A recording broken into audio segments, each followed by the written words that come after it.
Hello, cadets. Welcome to the Leaders 411 Leadership Day seminar. Of course, obviously this year is virtual. We're not able to go out and, into the world and see some of the professional environments we normally inhabit. But today I've got Colonel Evan Orlieb here, and I want to hear a little bit about what your background is, sir, and help these cadets understand what you've been up to and help them think about what a career path might look like in your profession. Absolutely. So thank you first off for being a person to be interviewed. It's a pleasure to be here. And I most recently moved about 2 months ago, actually, to the Charleston area. I moved from New York City, where I was the director of the School of Education for our Manhattan campus at St. John's University. I was there for 5 years. Before that, I was in Melbourne, Australia for 3 years, working at the largest university there, Monash University. And had other experiences both in the north, both overseas, as well as South Georgia, Texas. But originally I'm actually Louisianian by birth. So I grew up in the Baton Rouge area, was there for 24 years. And I think it's there where I sort of learned quite quickly what opportunities would be bestowed through continuing my education. And so even though you are now a fourth year senior student here at the Citadel, advanced studies is always an option for you, and definitely something that has paid many dividends for my career to be here today as still relatively young, but also the Dean of the Zucker Family School of Education. And really here, what we're trying to embrace within our school is what does community empowerment look like, and how do we do that and accomplish it through education? So some of the things that we're kind of working on at the moment are thinking through enrollment challenges, thinking through what does it mean to be an educator today during a pandemic that might look very different from ordinary circumstances. And then what does it mean to be a mentor and a leader to others, whether in education or beyond, knowing that people are suffering right now. They're having economic or social challenges given distancing requirements and so forth.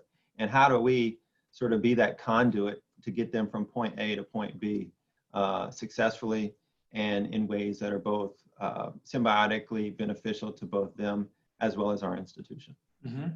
Well, let me ask you, coming from New York City, basically in the middle of this pandemic, moving directly into the Citadel, I am from South Carolina, but I married a woman from New York City.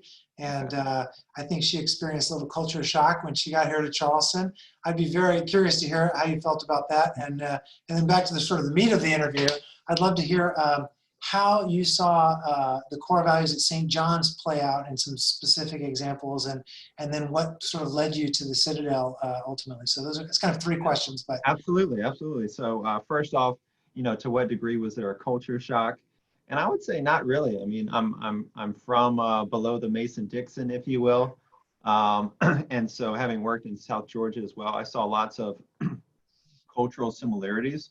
There's a French influence in the architecture here, in the cuisine. You're not only near the ocean, but also rivers. I'm originally from, like I said, Baton Rouge, where the Mississippi River comes down to the Delta, to the Gulf. But sort of the Southern hospitality was something that I truly appreciated. And I always tried to provide, regardless of where I lived, but might not have always received it equally in return. Mm-hmm. So, people offered to help me move my furniture, to help me get situated here at the Citadel, to show us around town and so on and so forth. And I feel as though that there are so many blessings being here now. Some of the nuances and the shifts that I've had to kind of both be successful in New York, but also here, I think go back to those values that you talked about. St. John's University is a Vincentian institution, which is kind of values that are centered towards giving back to the less fortunate and empowering people who are in situations who are more in need or more dire than our own. So that's something that I've always gravitated towards, because in this life that we have, if we aim to be educators or influencers, we have to be able to think through situations that aren't current yet. So think futuristically, and how do we prepare people to be successful for a career that hasn't even been fully identified yet. And so when we're thinking about how do we do that, it really goes back to core values.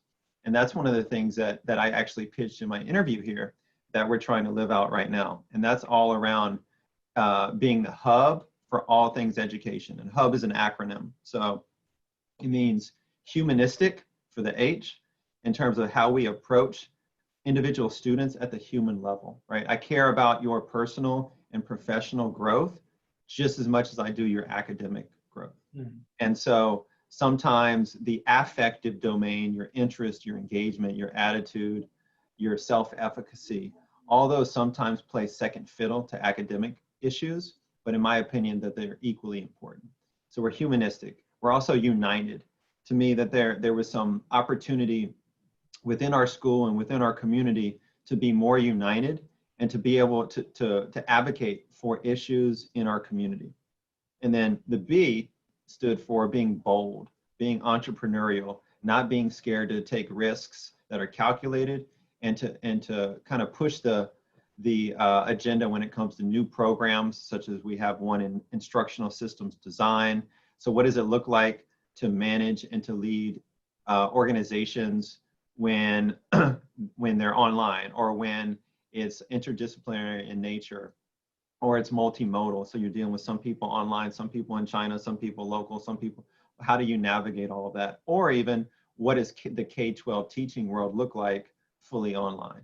And so we're trying to think about aligning our programs to societal needs today.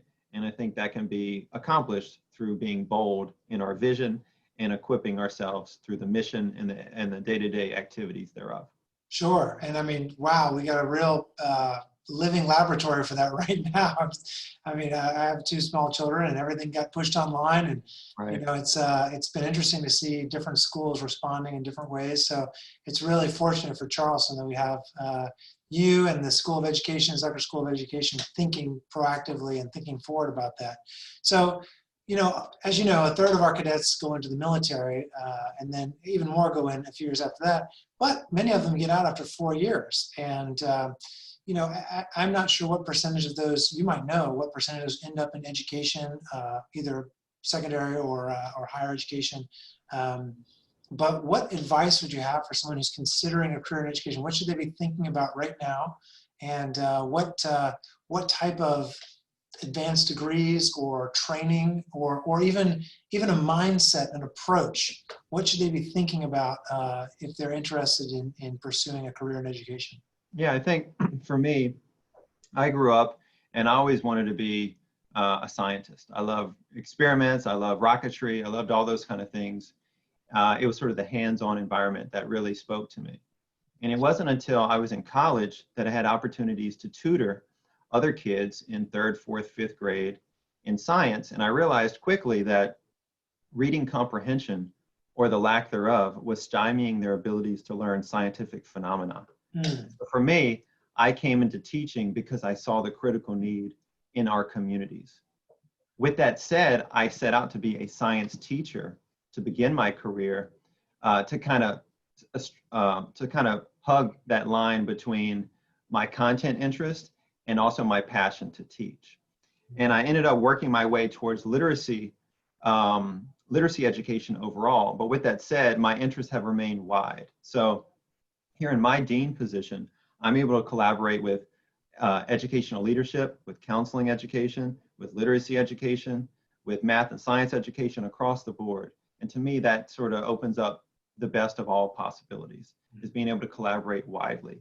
With that said, people who are envisioning themselves being collaborators and entrepreneurs and leaders in their respective professions, think about how can you pass along many of those things that you've learned and been successful in the corporate, in the military, or in other sort of spheres, and how do you impart that knowledge on the next generation, whether that be high schoolers or college students alike. And so we have programs, whether you are, you know, change a career, like we were just talking about, and you want to be a math or a science teacher, we have an MAT in that area. If you want to think about being a high school teacher in social studies, we have that. If you want to think about being an assistant principal or a principal in a high school or middle school, we have that as well. So we have lots of different options there. We also have other add-on programs where let's say that you don't want to be a classroom teacher, you might want to be like a media specialist, or you might want to continue in another sort of corporate field, and you have that instructional design program that I mentioned before. So we have a variety of sort of things that kind of fit everybody's mentality, not to mention a minor in education that is sort of incredibly popular right now for not only cadets, but any evening undergraduate students and veterans alike. So we have those options. And some of the things that I would really sort of encourage people to consider is, let's say that you're a business major or engineering major or whatever else, which are the two most common on campus. How are you going to utilize that talent, and with whom are you going to be working? And can educational leadership and can collaboration and instructional design help you to get to where you aim to go? So we have micro credentials that we're currently designing right now, where you could take 2 or 3 classes to sort of become a master in some of those areas to really augment and assist your profession in or outside the field of education. That is really cool. I did not know that there was such a breadth. Now, first of all, what is an MAT? What does that stand for? So that stands for a master's in teaching. Oh, MAT is Master's in Teaching. Okay. And Yeah. then if I think I might be interested in education one day, if I'm a cadet and I'm going into the Air Force, or God willing, the Marine Corps, you know, and I think maybe down the road I want to be a teacher, but I'm not sure where I would fit. It sounds like, you know, if I knew I wanted to go into high school history, I could come to you and say, hey, Dean Orlieb, this is what I want to do. How do you put the sorting hat on these young kids and help them Sure. figure out what the right program is? Absolutely. So if you're still sort of in undergraduate, you know, components, we have certain majors there. If you are about to graduate, as many of you are, and you want to think about it as a second career, that's where that MAT or that Master's in Teaching comes on, because that's more or less a change of career design. So in about a year and a half, you can build upon your undergraduate degree, and you can either get one popular one right now is general sciences. So you could be bio, chem, physics, whatever else. You could teach those areas even though you have a general science concentration. So that's a popular one. And not only sciences, but also mathematics. Right now, many districts are giving up to $10,000 bonuses just to hire on, because these are high needs areas. We're also exploring trying to have an add-on for special education, which is the other sort of critical need right now. And being able to help populations who need it the most is something that we want to be the first in line to be able to provide those services.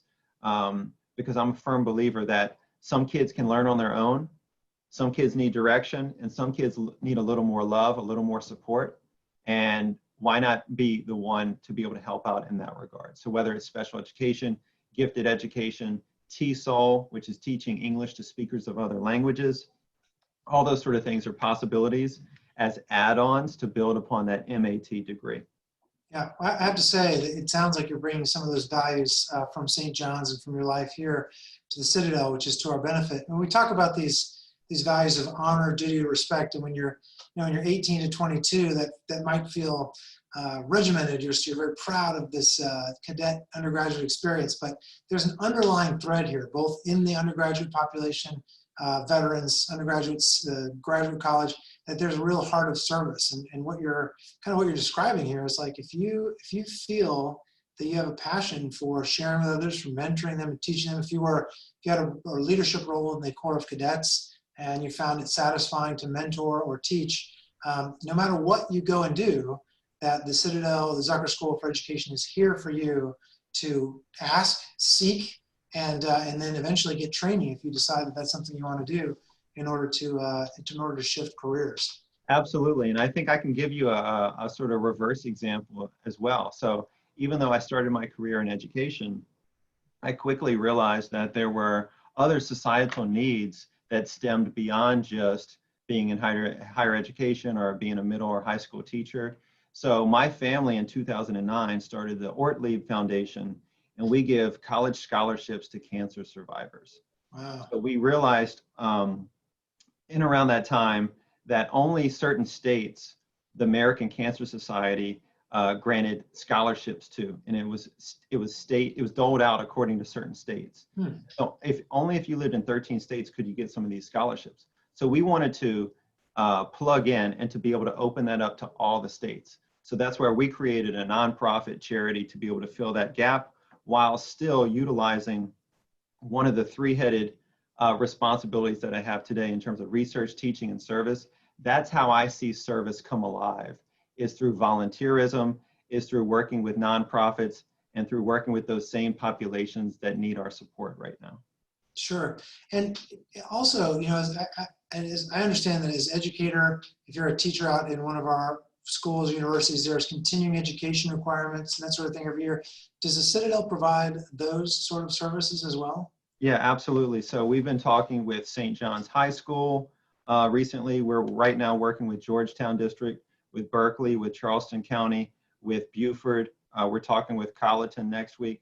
We're trying to reach out into sort of the 90-mile radius, if you will, so that we don't just offer things to not only the Charleston community, but the surrounding Low Country and all of South Carolina for that matter. So I'm a firm believer that whether you live downtown on the peninsula, whether you live in a rural area, somewhere in between, that access is so important. And how do we be entrepreneurial and really selfless in terms of offering our services equitably across geographic lines. And so whether it be, one of the things that stood out for us when we went and met with Georgetown most recently as an example, is we were willing to go and teach their students on site. We're willing to drive over there, work with them in terms of the way and the approach that they prefer. And no other provider was willing to do that, so they went with us. That's great. I think that's a lesson learned right there, whether you're a website designer, whether you have a startup business, whether you're in any other kind of leadership capacity, is be the flexible provider and offer services and be that concierge of sorts by giving people what they want and being that service that they go to time and time again. That's a great point. You know, I've conducted several of these interviews, and a common theme in business has been always listen to the customer. And what you're saying is that's also true in education. You got to listen to what that school district, what those teachers need, and try and answer that. It's very hard to have an external evaluation that's superior to an internal one. Those are the people who know best. They know their companies, they know their schools, they know their students, they know their communities. Listen, go in with your ears first and your mouth second, right? Yes, we have some ideas that we want to talk about, but go in, be a listener, and see what they have to say and use that as a starting place for a negotiation. Sure, that's incredible. And what, you know, when you go into a place like Colleton and you drive out there, what types of services are you providing them? When you hear what they need, what is it that they need? Sure. So many students, let me take that back. Many teachers in those areas don't have graduate degrees. They don't have add-on certifications, and they don't have all the professional development that you mentioned is required for year after year after year. And so what we typically do is we will talk with their leadership, we will survey everybody through a Google Form survey or a Microsoft Teams survey, something simple like that. And we'll try to figure out what it is, how do they want to grow, right? How do they need to grow? How do they want to grow? And how can we be a partner in that process? So the Citadel gives discounts to districts that are able to create cohorts or groups of students who want to go down and enroll in these programs and in these graduate degrees. And so if they're able to work with their team to come together and we're able to give you a discount, and it sort of comes full circle there. And moreover than that, if they partner with us in several ways, I try to throw in some bonuses by availing our faculty to go into those schools to provide free professional development beyond just what is paid for. So because, you know, I think it's one thing to have a contractual agreement. It's another thing to really care about the community every single day.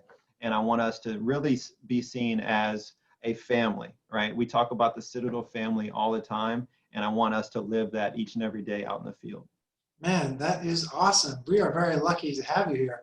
I want to be respectful of your time here. The question I have for you is, you know, you put yourself in the mindset of that, or even yourself, you think back to when you were graduating from undergraduate, you know, college. what is it that I wish I knew then that I know now? Given you've gone through all advanced degrees and now here you are, the Dean of the Zucker School of Education. What is it stepping out of undergraduate life or even in the fall of your senior year that you wish you had had access to? Sure. So I think, of all the sort of tips and tricks people can advise or give you a graduation speech or anything else, grades are one thing, and I focused on learning as much as I could, and the grades are a reflection upon that. But I think you also need to know that even if you're the smartest kid in the class or the ones who need the most support, you're going to have to outwork your competition every single day. And I think the Citadel speaks volumes about making sure that that is a part of your everyday values. So for me, I've been on job interviews, for example, bringing up the one I did in Australia. So it was a Zoom type of call, but before the Zoom call, I knew that there were going to be 1 million people apply, and they only had, they had a number of Zoom calls. How could I stand out amongst the competition?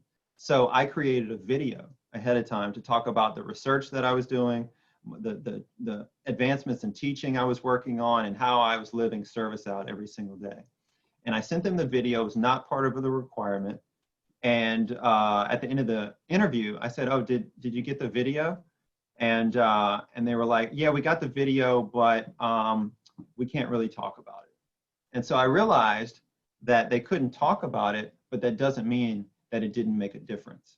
They couldn't talk about it because they were trying to be equitably when they're evaluating each of the candidates on their Zoom interview. But I was the one who got the job, and I was the one who showed that I was willing to outwork my competition.